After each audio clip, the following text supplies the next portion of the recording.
Hi, my lovelies. Welcome back to My Vagina Speaks, a space where our truths rise, our stories breathe, and the silence we've been taught to carry finally speaks. Today, I'm going to be joined by a phenomenal woman, Nicole Hill, also known as Nurse Nikki. She is a registered nurse of 22 years, a master of her craft, and a fearless advocate for holistic health and wellness. Nicole is the founder of Reset Wellness Bar and the co-founder of Aramha Skin, which she runs with her beautiful daughter, Aramha. This conversation is about body, truth, and wisdom, and the magic that happens when women speak from the core of who they are. So let's dive in. Hi, how are you, Nicole? Hello, I'm well. How are you? I'm doing good. Thank you so much for being here today. Thank you for having me here today. I'm so excited. Me too. Oh my gosh, so we've been friends for a few years now. Yes. Right? And who knew that we were actually going to be here talking about our vaginas? Right. Right. After doing concession stands at basketball games. Concession stands and basketball and sleepovers. Sleepovers. And all the things that teenage girls put us through. Yes. But thank God we had each other. Our I village. know, right? We away did from have home. a village, Yes. right?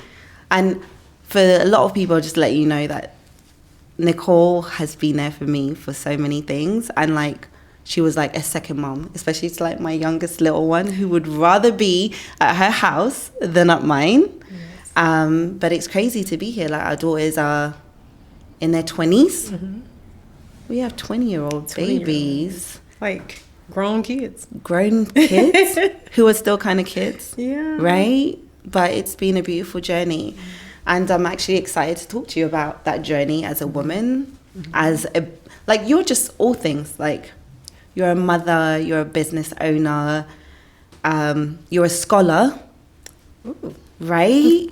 Education is just up there and something that we both believe in when it comes to like our children going to college and building a career. Mm-hmm. Not saying that everybody has to, but it's just something nice. That, it is nice if they're able to. Right. But yeah, let me just start off with that. Like, since we're here talking about everything that has to be like everything that is woman, let me start off with the question.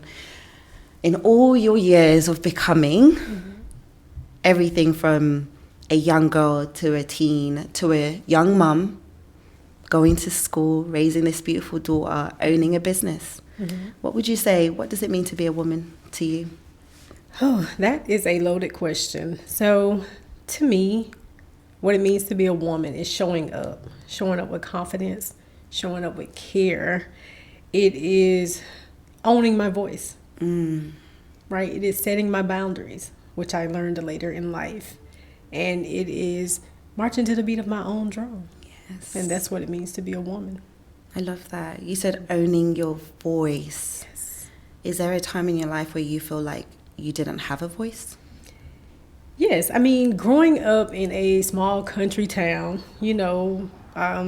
population, 500 maybe, one red light, like super small, right? Oh, wow. My graduating class in high school was probably 80-something people. And you didn't have a voice. You just kind of did what people thought you should do, right? You didn't voice opinions. I didn't grow up in a home where you could talk about certain things and you didn't feel comfortable talking about certain things. And I feel like that inhibits the voice. That's true. And so you go into a world where you feel like you have to be a certain way, act a certain way, do certain things. And now it's like, I could care less. I do what I want to do. And if you don't like it, you just don't like it. Wow. What was the, like that moment in your life where you realized that your voice was not only like sacred but powerful? I think it was dealing with my career, my nursing career. In the world of nursing, it's a very challenging yet rewarding career. However, sometimes you lose your voice and you have to do things that people want you to do. And somewhere in my career, probably midway through, I was just like, I'm not doing this anymore. I'm going to do what Nicole wants to do, because I can be this great nurse and I can be this great mom and this great daughter and great everything else, but am I truly happy? So it took me a long time to realize that, because later in my career was probably in my early 30s. That's crazy. So it was your career that got you there? Oh, yes. Okay, so how was your voice when you were younger? Like, do you feel like you had like that voice when you were a little girl? Like, were you outspoken? Were you shy? I was not. My family may say I was spoiled, but I wasn't. I was shy. Even in my nursing class, we voted on things and we voted like what was the personality, and I got most quiet. Oh, wow. Right. And you know me, like Yeah. now, like I'm not the loudest person, but I do talk. Back then it was just, I just sat, observed, and listened. Yeah. I love that. So how has that affected you? Like you said that you're a mum, 20-year-old, beautiful. How did that affect you raising a young woman? Initially, it was challenging because, you have a child and you're like, I'm not going to do this. I'm not going to raise her with the things that I grew up with, right? And then life kicks in and you start raising her the way that you said you wouldn't do. And at some point, it took her being older telling me what she needed, how she wanted to be raised. Mom, you have to listen. You can't just, come at me. And it took my teenage daughter going through things of her own to actually have me listen to her and raise her different. So it wasn't always how it is now. Like we talk about anything, we listen. But I do recall a lot of things that I said I would never do as a mom, or like working all the time, missing events and different things. I did, And as a single parent, that's kind of what I was left with. Because you didn't have a choice. I didn't have a choice. Yeah. So what is one thing that you do differently now as a mom that you feel like you didn't get when you were a young girl? I listen and I provide her with a safe space to speak. I love that. Yeah. It's really important. And it's crazy because when you said that, I was like, everything that didn't happen for me, I did as well. And like, didn't want to hear what you had to say. What I say goes. And as time has gone by, I realized that parenting, especially our daughters, is about planting the seed and letting it bloom. Just leaving it alone. And it's so crazy because often they know what they want and what they need. Yeah, they're going to fall. I'm going to choke them out a little bit. But often they actually know what they want. And we should I say, we mold them to be what what the world expects them to be. Right. Because when they leave, I feel like there's a lot of judgment on us as women, right? Like, this is what you raised. So then we find ourselves dictating our daughters instead of allowing them to just blossom and be. So I love that. Like, it's crazy. Do you have a memory? Like, what is one of your most fondest memories just as a child? As a child. So I was raised primarily by my grandmother. Like, my parents were there. They were always around somewhere close, right? But my mom worked a lot. Then at a young age, her and my dad divorced. So my grandmother raised me. I would say the funnest times was just sitting on the sofa, drinking coffee with my grandmother, watching soap operas. Oh, I love like that. It was such a simple, easy life, and I didn't, appreciate it as much then, right? But now, if I could go back and have those times, or have my grandmother back, like that would just, be everything for me. What is one thing that she taught you about being a woman in, like, being in that space, observing her? Like, what is one thing that you feel like you carry with you because of being in your grandmother's presence? I would say resilience. Like, no matter what she went through, she had 11 kids. Exactly. And she raised all of them. And so to see her get up every day and make things happen, like, she couldn't read or write. And she always managed to make things. She taught us to do things that she couldn't do. I do not know how, but I mean, we were good kids and we get good grades. So, I mean, she got some things right.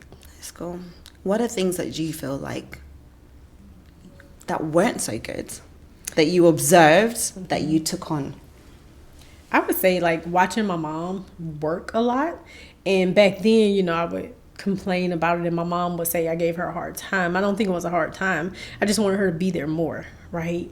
But in her defense, it's like, I have to work, I have to take care of. So even though our grandmother raised us, financially, our mom took care of us because our grandmother didn't work. So I took on that. I became a nurse. Amara and I moved to Atlanta. I got three jobs. It was a lot. So, and my child was a very active child in sports and ballet and different things. And it's like, paying somebody to take her to practice, or, relying on another family member to do the things that I knew I should have been doing and wanted to do.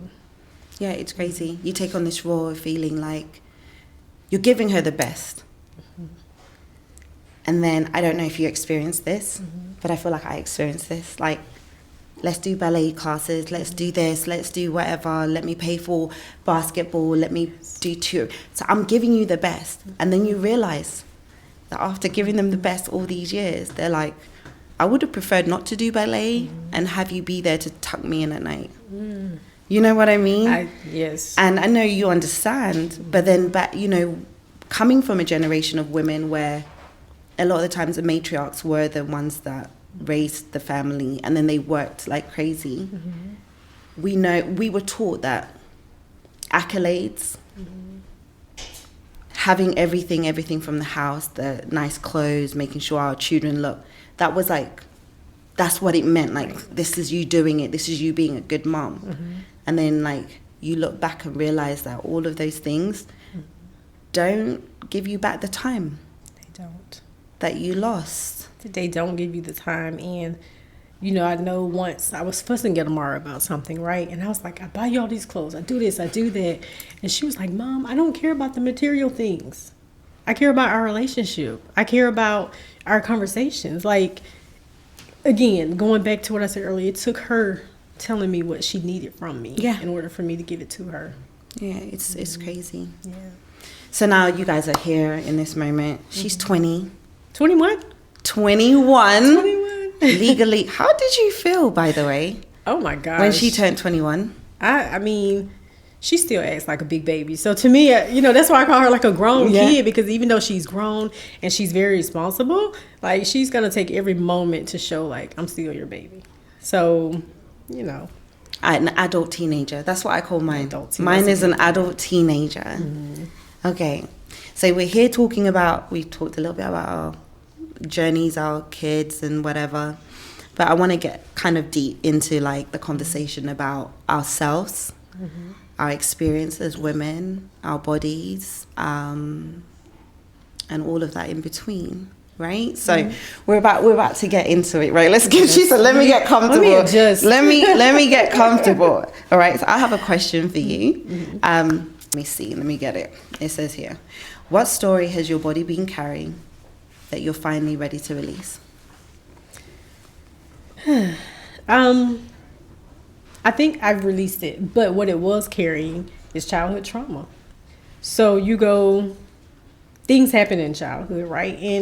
And I think back then and families to come, they moved on generations, but they were taught to just kind of sweep it under the rug, right? And they don't want to talk about it. So they're like, oh, that happened when you were 11 years old. Well, to me, it's still inside of me, right? And it wasn't until I told people who mattered to me, what happened to me, that I was able to just kind of let it go. So now I don't hold it anymore. I am thankful. I had to do some healing of my own, some growing to get rid of that trauma, but I held on to it for a while. Yeah, childhood traumas. It's so crazy that you said that. Like, that's, I think, the biggest thing for us as girls, especially coming from, I feel like our daughters are a little bit more, like, they live in a time and age where people talk about things. Like, you hear that a lot, trauma and the experience and counseling and, like, if you have an issue, like, let's talk about it. And we're very open, like, what's wrong with you? Like, what happened? Let's... But just like you're saying that we came from a generation where things do happen. We don't only just sweep it under the rug. It's like, it's the biggest elephant in the room. Yes. That nobody ever wants to deal with. And it's as if this trauma becomes like a generational norm. Like, and you can see it in the mothers and the grandmothers and the aunties that they've also gone through it. But nobody ever speaks about it, to the point that sometimes I feel like it even infuriates them when you come and say, well, this happened to me. And then it's like, well, I was never able to talk about it. How dare you think you're able to talk about it? you not being able to have that voice, though, did that affect how you saw yourself as a woman, or even the women around you? Like, what did that create? I think that created my dating pattern. Because I dated to my traumas. I dated to things that I felt like I was missing as a child. Even with not having my parents together like I wanted them to be, like they split for reasons that were beneficial to them, like so that they could be happy. Yeah. And they're both truly happy, now both remarried. But at the time, I didn't see it that way. So it's like, when I get grown, I'm going to have a child. Yeah. I'm going to be married. I'm going to be with my husband forever. My child is going to have this 2-parent home. And very early into, like, she was 4, I think, when I gave her, that single parent home. So just dealing with that trauma and where it came from, like, it definitely followed me into my dating life. Yeah. The patterns of what we choose. Yeah, I would say that. It's funny that you said that, because for me, it was like I was a young mum at such a young age due to, like, my traumas. Yes.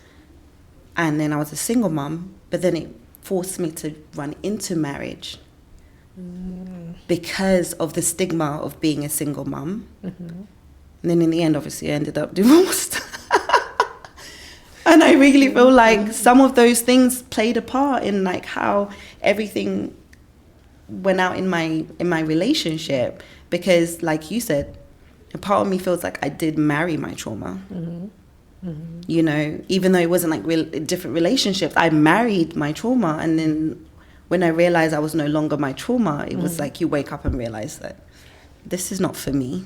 Yes. Yes. Because when you're healed, it's like, how can I then stay in toxicity? Right. But then it affected the way I mothered. Yes. And whether I was present or not, because I hadn't dealt with so many things. And I feel like sometimes my mothering was the echo of the little girl that was broken inside me. And that was really rough, And I look back now and it's like, how would she have bloomed as a young girl if the young girl inside me was healed? Right. So it's crazy. Right. Yeah. I feel like we're all still, even as we're healing and have healed, I feel like we're all still carrying around a young girl inside of us who yearns for certain things, who desires certain things, who wish they could go back and get certain things, right? No matter how much you heal, that's still a part of your past that comes with you, that helps you to grow and be the person that we are today. Yeah. Yeah, it's crazy. I have another question. So since we're on this path, right? Finish the sentence. Right? So, I wish someone would have told me that I am enough.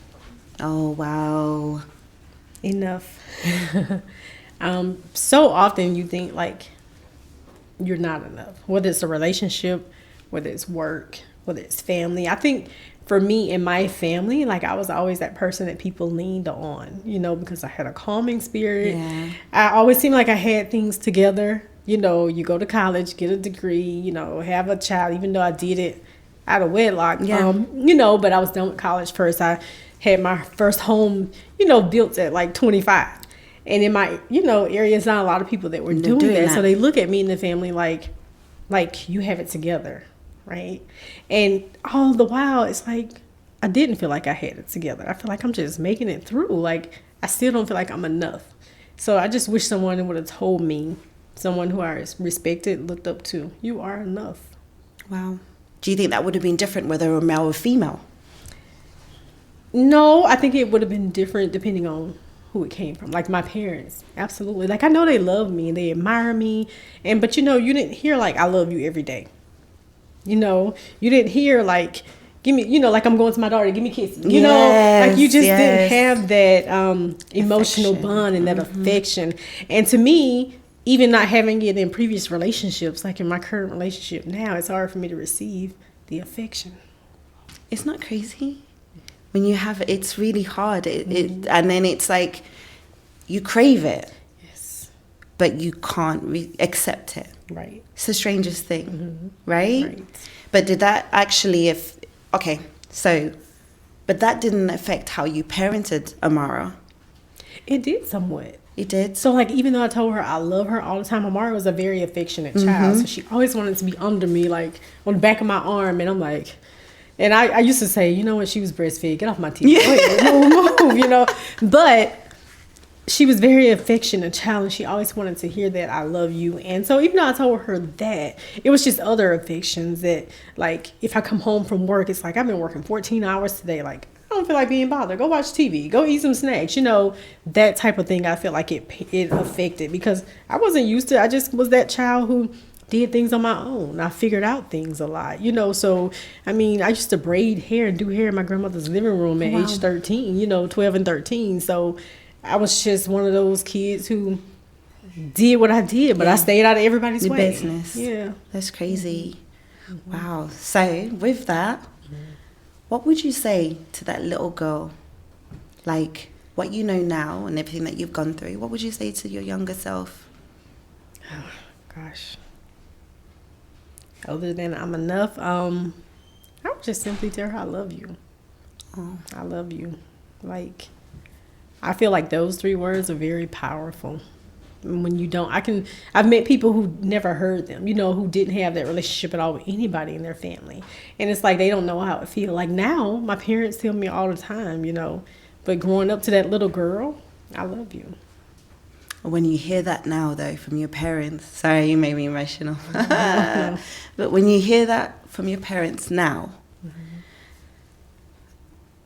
is it healing? Do you feel like it's right on time or it's too late? No, because like it kind of started like with my mom. She started being more affectionate like when I had my daughter. You know, she was in a deep space when I had Amara, and she felt like Amara saved her, right? Wow. So I feel like with her, she started doing things with Amara that she wished she had done with me. Yeah. You know, like they have the best relationship. It's all the I love yous and give me hugs. And, you know, it's such a beautiful thing to see them, right? And even my dad, like, I'm a daddy's girl. So we always had a great relationship, you know, but it still were the things that I missed, you know, as a child. But at the end of the day, I wouldn't take anything for it. No, you wouldn't. Your journey is your journey. My journey is my journey. And that you're here. And it's made you who you are. Exactly. I love that. You said, so you know your relationship with your mum and Amara when you're watching it. Do you feel like that was a healing process for you and that little girl inside? At first it was triggering. Oh, because you're like, why her, not me? And not so much as why her, not me. And I'm like, Ninja, you should have been doing this. Like you should have been doing this. But it was a little triggering at first. And you know, but when I saw like, okay, if something were to happen to me, my daughter has my mom. Or if my daughter doesn't feel comfortable to come to me about something, she knows she can go to my mom. So at the end of the day, I had to put my thoughts and feelings aside because we have this beautiful, young girl to raise. And like raising Amara as a single parent, like my mom was, even though she didn't live close to us, she was very much so like one of our biggest supporters. Oh, I love that. Yeah. That is awesome. So when it comes to like your healing, have you had that conversation? Have you been able to sit down with your mom? I have. And I think me and my mom are both on stubborn sides. You know, we have these stubborn tendencies. And a lot of times we just kind of have to agree to disagree. And I have just settled with being okay with that. But I also look at it like, okay, Amara, we're not doing this. We're not, settling with agreeing to disagree. We got to talk it through and communicate it and figure out something. Yeah. So, but I feel like as people are older in age, sometimes, they're set in their ways. You just have to let it be. You know what I came to was, especially at now, being a single mom of 5 babies. And like my mum was a single mom of 5 babies. Oh, wow. Crazy. And I'm actually like at the age my mum was when she had my little brother. And I look back and I went through what you went through, like, because when she had him, she was like at that point where she had gone through like being a young mom and she kind of like matured a little bit. So she like mothered different than she did with us. Right. And it caused some kind of resentment because I was like you didn't do this with us, right? But now that I'm sitting with it, having older kids and mine have raised a little bit and I've kind of grown, I've gone through my healing, it's like what you said, like you settle with it. And I look at her now and I'm like, she did the best that she could with what she had. Yes. And that's really hard also to sit with, because like you expect them to be something for you. But at the end of the day, they were who they were before you came along. You just happened to come along. Right. That's it. Right. But then humans, we all have expectations. You should have been this way for me as a mom, and you should have been this way for me. And in my healing was me looking at her in the most loving way and saying, she really only did the best that she could with what she had. She also came with her own conditioning. She came with her own traumas. She came with her journey of things that maybe I don't even know, because our parents don't always talk about the things that they went through. So that's given me a better understanding. And I feel like that's helped me not only get over like the disconnect, but love her a little bit more, especially because now I'm like in those shoes of like, oh, now I understand. Right. Because when you're raising kids and you're working and you're by yourself, you can only do the best that you can. Yeah, so it's beautiful. Especially when you're young, I have to say, because my mom had me at a young age, right? And so I had to put myself like, when I was 16, would I have been okay with having a child and doing the best that I could do, right? And so I faulted her, was like, you know, I understand why you finished high school, you let my grandmother raise me, you know, but you continued to let her raise me, and you didn't say, okay, these are my kids, I'm taking them back, or I'm getting them back. You know, her thing was, no, you know, Mom is what we called her. She's like in love with y'all. Like, she's not going to be okay if I take y'all, you know. And I'm like, you should have put your foot down. You should have, you know, said, these are my kids. But then I had to think, my grandmother had her first kid young. You know, she was married young, very, very young. So she only did what she knew to do. Yeah. And that kind of helped me just, okay, Nicole, you know, you have to let well enough be. Yeah, well. You do. Okay, I have another one. Okay. I think we've touched on a few bases. If the world truly listened to women, they would hear the sweetest sound. The sweetest. I want to bring out, was it Lauryn Hill or whatever? The sweetest sound I ever known. I just feel like women are beautiful. Women are amazing. Like, we are the only people, you know, males of course can, but we have babies. We hold down the home. We figure things out that, you know, our counterparts sometimes struggle with. Not knocking, you know, men, because, you know, they're and helpful. If you are listening, don't get your knickers in a twist. Okay? Yeah, but I just feel like we are the most amazing people on this earth as a woman, to do the things that we do like no other. So yeah, the world would listen to that. Okay, give me the pom pom ball. Pom pom ball, give me the pom pom ball. Let me lighten this up a little bit. Pom pom ball. Whoa. Oh, not me, for her. Sorry. For me, yeah. Okay, grab it. Do it. Yeah. Do it. Pom pom ball. What does it say? I'm like, can I get another Give me another one. My vagina believes in no mercy. Oh Lord. Take it all. Destroy her. Oh my God, that was a tough one. My vagina believes in I can do anything that I want to do. and be free. And my vagina, and freedom. I was like, equal rights. My vagina believes in equal rights. Yes. You're so funny. Oh, that's a lot. What? That was so good. I got another one. Being a woman feels like. Being a woman feels like, I feel like this is another like loaded question, like that goes with all that other stuff. For you, being a woman feels like. Being a woman feels like.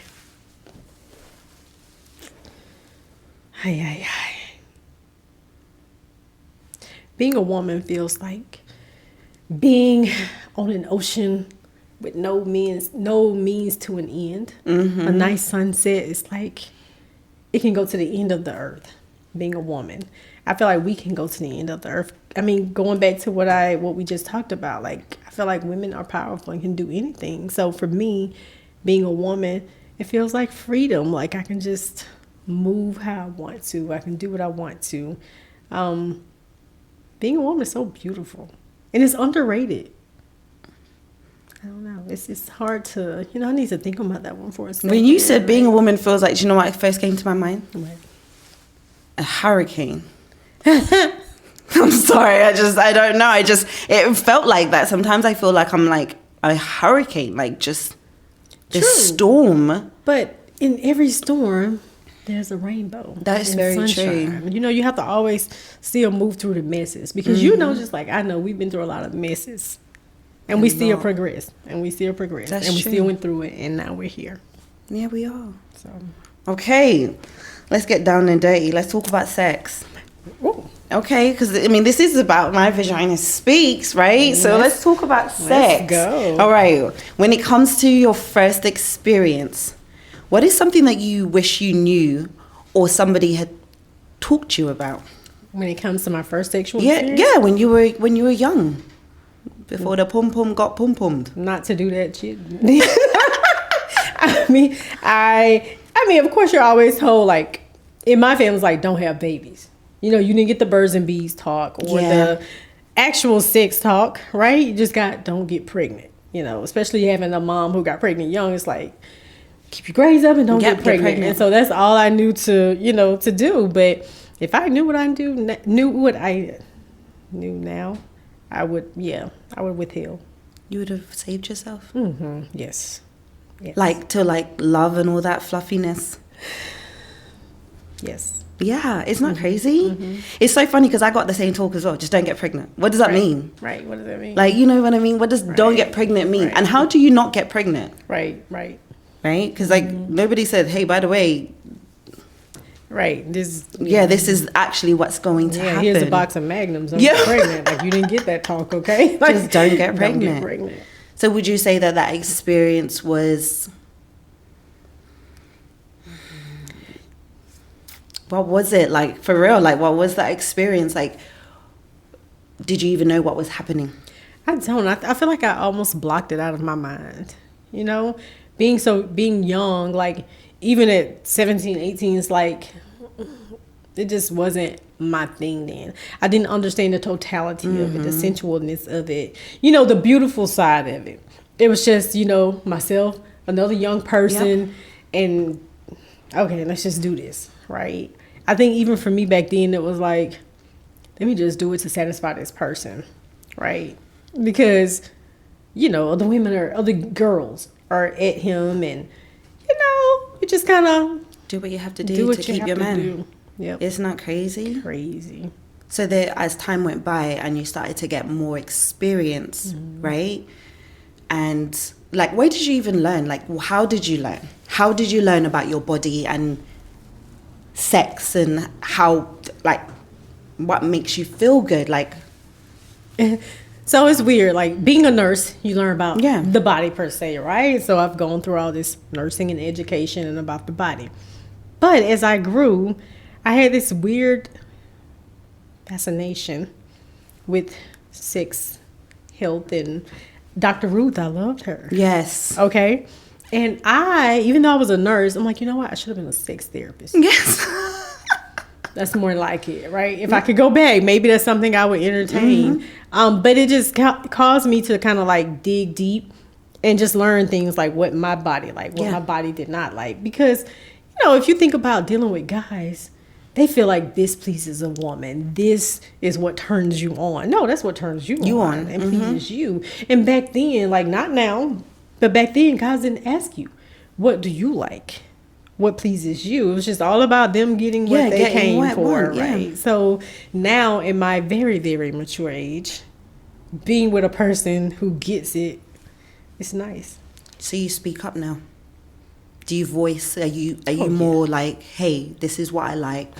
But back then it's like you didn't have a voice. Didn't have a voice. So it's crazy because I feel like a lot of the times women's experiences, especially in our age group, was based on... It was weird because I feel like we put men on this pedestal as if they knew what sex was. Right. So it's somebody that doesn't know anything about your body is the one that's educating you about your sexual experience, and then you're taking it. And it's like, where did they learn that from? Right. Magazines, porn, you know, all of those different... Homeboys. Yes, Right. all... Yeah. You know? But then at the same time, it's like, but this is not pleasurable to me. Right. And I'm not a piece of meat. Right. Right? This is actual flesh and bone. And the caress and touch and all of those things get a woman aroused, and it takes time, and not everybody can like bust a nut in 10 minutes. You know, that's not real. That's actually not real.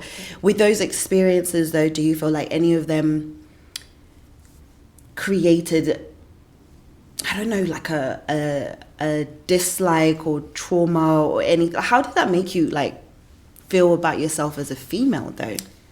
I think in my past, it created dislikes and trauma, even with my body and the perception of my body, right? I went through phases where I didn't think I was enough, or I didn't think I was beautiful enough. My body was, you know, I picked out the small thing. Oh, these stretch marks here. Oh, this dark spot. Like, you know, I picked out the small things that don't even matter because of those insecurities that I got from the relationships and so forth, right? And I feel like it went on for the longest time. Like, I feel like now I'm probably the most healed sexually, the most appreciated that, you know, that I've ever been. So it took a long time. People think that, like, I even went through this phase where, and I know this is off topic, where I even like sold sex toys. Yeah. And it kind of helped me discover things too. I hope my mama doesn't watch this. It's okay. Get yourself a rose, guys. It's the best. But I went through that phase, you know, I was like educating all these other women about like the use of these products and how, like, you know, women are with like orgasms and orgasms and climaxes and different things. And I wasn't like doing it for myself, right? Same as a nurse, like we educate, don't you do this? And then we turn around and do it, right? And that's kind of like the phase that I went through. So I think it definitely played a part in my sexuality, or the things that I went through sexually. Yeah, discovery. So what would you tell women now who are on a journey where they want to get to a point of pleasure? Like, what would you tell them? How would they go through that exploration? Like, I would tell them that if they're okay with exploring alone, then absolutely do. It's okay, right? People, it's a stigma around it, and it's like, oh, like you're not supposed to do that. But if they are in a relationship with an individual, like, communicate with them.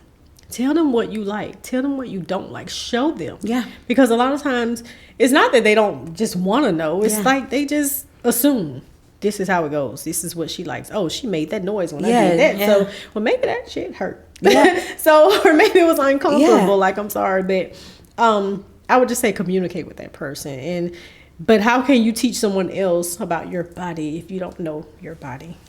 How can you teach somebody else about your body if you don't know your body? And then there's also shame about you discovering your body. But the only way that you can actually reach true pleasure is by knowing what pleasure feels like. Right. And it's definitely not pain, right? Not. It's definitely not pain. If you're having sex and it's painful, that's not pleasurable. And you should never grit your teeth and be like, I'm just going to bear it because I love this human being. Pain is not a good sign. Right. And you're not pounded yam. If he's pounding you like yam, get rid of him. Okay? Anyways. No, but it's the truth, because I feel like through pornography and stuff, women are shown that you just take it and it's just whatever. Right. And it's not about that. Like, the body's very tender. And you would know, because being a nurse, you know that. The body's very fragile. You have to really be kind to yourself. Right. And then the biggest thing is aware of yourself. Okay, so you said you sold sex toys. I have to ask, what is one of your favorite sex toys? My goodness. No, you have to. Come on. I mean, of course, the rose is the all-time. But back when I sold them, it wasn't a rose, right? Like, that's a newer. It was dildos. You know, you had suction cups, things that you can put to the shower wall and back up to. Oh my God, I hope my daughter don't see this either. The suction cups, oh my gosh. You know, there was even this one that I would take, and the crazy story. So when I was moving last, I was packing up my things in my garage, and I had one of my friends and my daughter helping me. And so Amara came out and she's like, Mom, what is this? And it was a box of toys from when I sold toys. And so I was like, give it here, So I opened it. And my friend picked up one, and Amara was like, oh, that's nasty. She probably you. And I'm like, no, these were demonstration toys. So, yeah, there was one in there that I wanted to keep. And I just, my current partner, he got rid of them. Oh, he did? Yes. He said, I'm enough. I'm the only toy you need. I love that, though. But then, you know what? If you do have somebody that's loving and is caring and that can explore you like that, you don't need a toy at the end of the day. Some people do use them as couples, and that's fine. That's fine. But at the same time, like, each to their own. Right. And if you're in that place right now where you're like, I'm all good. Right. I mean, that means you must have a whole lot of man. I can't complain. Yes. No.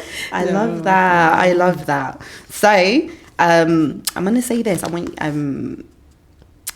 you are remarkable, number one, right? I love talking to you, but I want you to hear this. You're remarkable not because of what you do or how strong you are or how many battles you have survived. You're remarkable because you are here, right? And I'm just so grateful that you're here speaking and claiming space and just being in this moment with me. Because I feel like everyone's story is just so unique to their own. But our voices, like, you never know who's actually listening or who needs to hear you and what you've gone through. You know what I mean? Right. So I want you to take a minute and just maybe share something that you feel like other women need to hear from your own experience or your arrival, or maybe in those moments of becoming. In those moments of becoming, I would say... don't ever let anyone make you feel less than. Never let anyone make you feel not beautiful. And never let anyone make you feel that you're not enough. And I will leave it at that. I love that. I love that so much, that you're not enough. Because often enough we go through that. And it takes time for you to actually arrive to that point and realize that you are enough, right? So, in that, if your vagina could write a letter to the world, what would she say? She would say, wait, is this my vagina writing a letter to the world? To the world. She would say, dear world, I don't care what you think. Dear world, I don't care what you say. I am who I am, and I will continue to be who I am. Sincerely, a loved vagina. Oh, I love that. Sincerely, a loved vagina. Yes. A loved vagina. That actually hits like hard, right? A loved vagina. Because you have to get to that place where you're actually in love with yourself. Yes. Right? Yes. That's crazy. Another thing I wanted to ask you. You did mention having a new love, right, in your life. Yes. And we've spoken so many times about relationships. So how did you get to that place? And, like, how did you just get to that place of, like, attracting who you have today? I don't feel like it's how I got to that place. I think God positioned me there, because when I met him, I was like... I don't like you. Like, it wasn't like he said it was love at first sight, but for me it wasn't. And I tried to run from it, right? But as time grew and we started spending more time and talking, I was like, this could be my person. Like, he gets me. He doesn't judge me. Like, I feel beautiful in every sense of the way. I feel like I've never felt before with a person. And I knew he was the one. And it was weird because I was at his place and Amar FaceTimed me, right? And I picked up the phone and she's like, where are you at? And I'm like, I'm at his place. And she was like, with your wig off? And I was like, what do you mean? And it was so crazy because that's the first time I ever felt comfortable. Oh, wow. Around a man to just snatch my wig off and be naked of all of the things that we feel like make us beautiful day to day. And when I snatched it off, he was just like, keep it off every day. Just wear your natural hair. Like, he I love was that. And to have someone that makes you feel beautiful regardless of what you're going through, regardless of what you're looking like at the moment, what you think you're looking like even if it's like my worst day, Yeah. he's always going to say things to build me up and to make me feel different. So, you know, we have I would say things as we're getting adjusted and getting used, because we both come from situations. But all in all, like, I think it's a beautiful thing. My family loves him. My daughter gets along well with him. You know, his family is great. So, yeah. Okay, I love that. So, you know, before this relationship arrived and having a person that sees you beyond the exterior, do you feel that's because that was that vibration that was within you? I think it was the vibration that was in me, but it was also probably dealing with people who, even though they told you you're beautiful, you never felt it, right? I never felt comfortable and beautiful, and it just kind of carried my trauma over, like, am I enough? Am I beautiful? Am I, you know? So you finally get to a person where you really don't even have to question it. Like, they just make you feel like this is what it is. You know, I love that. Okay, so define in your own words what it means to be beautiful. I think being beautiful is internally and externally. You know, I would say a while back, I would be like, oh, it's the hair, it's the lashes, but true beauty really resonates from within. You can be the most prettiest person in the world and have the worst attitude, and it's like, she's an ugly person, you know? So I don't like to define beauty by hair or makeup or what I'm wearing. I define beauty based on the person and who they are. I love and that. what they bring to the world. I love that.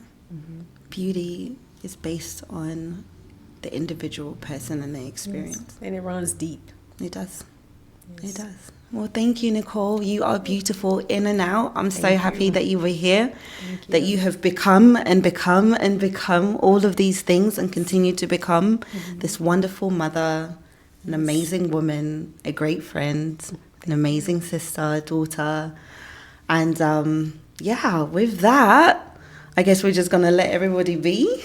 Yes. And thank you for being on My Vagina Speaks. You're welcome. Thank you for having me. Thank you.